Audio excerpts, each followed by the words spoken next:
Hey, my name is Alicia and I am a survivor of strangulation, and I just want to share my story.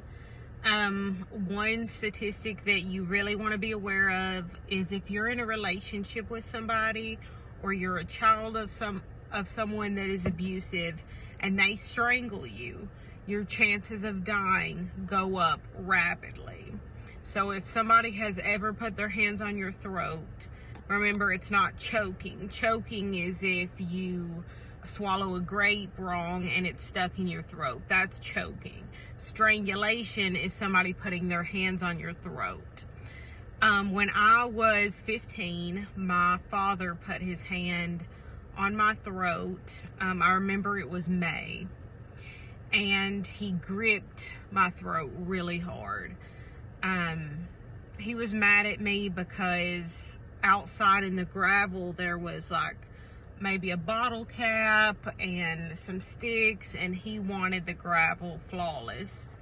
He was very picky about cleanliness and standards when it came to his term. Sometimes he would kind of get in these like radical moods, and looking back, it was moods of depravity where he wanted to get his hands on either a child or a female, my mother maybe, and hurt us in some way because he was a sadist. He is a sadist. And he put his hand on my throat and began choking me. Choking, I use the wrong word, strangling me.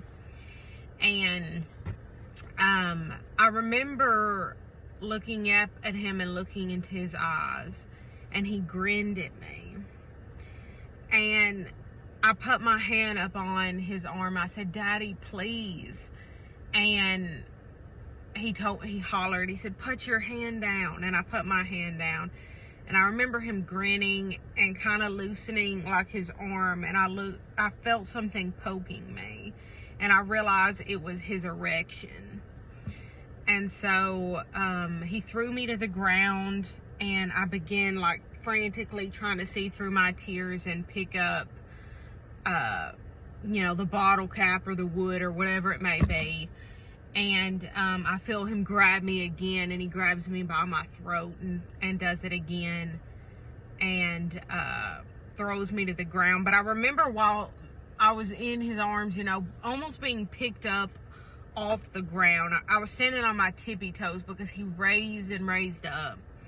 I remember starting to black out.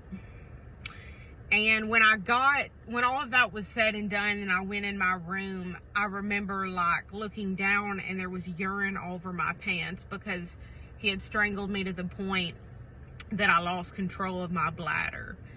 And that is not a good sign. When you get to that point, that is attempted murder. He wanted to get me to that point of almost blacking out, but where he couldn't kill me, and there ended up being a bruise on my throat.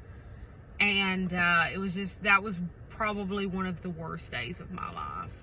But I do want to say you can survive it. You can overcome it. Please get therapy. You can be a Christian and get therapy. A lot of people believe in praying the trauma away. That doesn't work. God can definitely help you and help heal you. But I do believe Jesus would encourage therapy as well. So find you a therapist, get healing, work through it. And if you feel safe and comfortable, share your story. And yeah, that's my story.